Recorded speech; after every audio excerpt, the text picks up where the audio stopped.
Well, America's war on terror hit home in a horrible way for the family of murdered Wall Street Journal reporter Daniel Pearl. In Pakistan tomorrow, a court is expected to issue its verdict for the 4 men charged with Daniel Pearl's murder. Our guest is Imran Anwar. He's a Pakistani-born American who was once jailed in Pakistan as a political prisoner for leading a student movement for democracy there. Imran, nice to see you again. Now, I understand you've just gotten back from Pakistan 4 or 5 days ago. What's the expectation for this verdict tomorrow? I think the expectation there, Diane, is that either way, whatever the verdict is, it's pretty sure that Sheikh Umar, who's the main accused, is guilty of some involvement. Whether he was the main person or not does not really matter. He was definitely involved. The bigger problem that they're facing and the bigger concern they have is that he is from one particular group that they have been worried about in the past. Mm-hmm. The body of Daniel Pearl was actually helped to be found by another group, which is completely low-tech and was very regional in its interests. The fact that 2 different virulently militant groups, but with totally different agendas, are working together is the bad sign. Yeah. Is this, so you don't think this is a relatively simple story? This sort of bratty rich kid, Ahmed Omar Saeed Sheikh, converted to the Islamic Jihad, just decided to kill an American to make a mark for himself. Do you think there's a whole backstory conspiracy here? I absolutely think so. He is a very smart individual. He's obviously very well educated, and he feels very strongly about the Kashmir problem. And so he actually has been one of the people who were involved in the Kashmiri freedom fight. Now, that was a valid cause as far as a lot of Pakistanis were concerned. A separate group of people in Pakistan, fundamentalist Sunni Muslims, have been out killing Shiite Muslims. So it's not even Christians or Jews that they're after, they're also killing fellow Muslims. That is the group that helped find Daniel Pearl's body, and those people wouldn't even know email if you hit them on the head with it.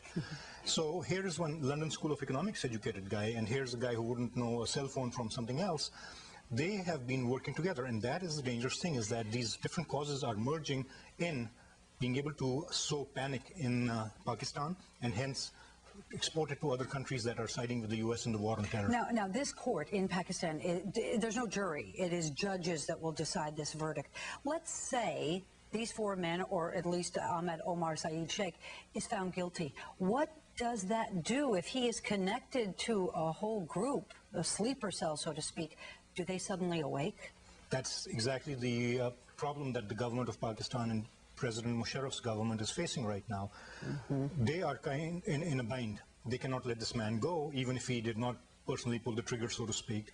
And they also know that there will be a backlash, because if they find him guilty, it basically means that they will have set back the Kashmiri cause, which is very dear to the Pakistanis' heart. In the meantime, with all that Pakistani government is doing to help the United States in the war on terror, the man on the street has seen no benefit. The man on the street is still facing economic decline, if not just problems.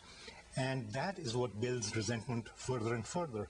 If that happens, we are facing an even worse situation, I'm afraid. And now you take that situation there, you couple it with what we read today in the paper, that Pakistanis are being joined by American forces. They're routing al-Qaeda and the Taliban so badly at the border that they're all flooding into the cities where there are cell phones and bank accounts and fax machines and telephones that they can all use. This has got to be affecting the population if indeed American forces are breaking down doors. American forces are not that visibly breaking down doors. They're working very closely with Pakistani intelligence and Pakistani Who are breaking down doors. Who are breaking down doors. There have been incidents where American forces have, or American FBI agents have been on the scene, including armed agents, which is not really a bad thing in terms of what the Pakistani public thinks of this as happening. What Pakistani's concern is that while we are helping America as aggressively as we Pakistanis are, as is what they're saying, mm-hmm. there has been nothing done on the financial turmoil that the country is facing. The common man is actually as close to poverty as he has been in any time in his life, and nothing is being done to take those people, give them some hope, economic hope, or political hope, or any other kind of hope. And that is what is building the resentment, which is going to... What you're telling me is President Musharraf is in a heap of trouble.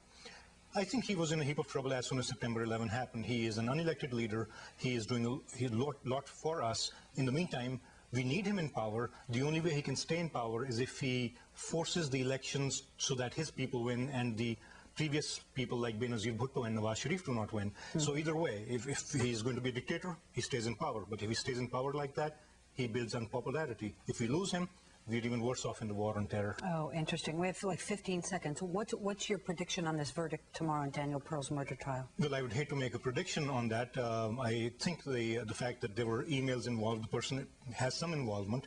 To me, that's guilty to some degree.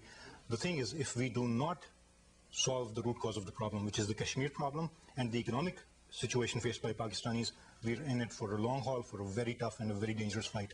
I think you're right. Anwar, thanks a lot for being with us again. Thank you for having me.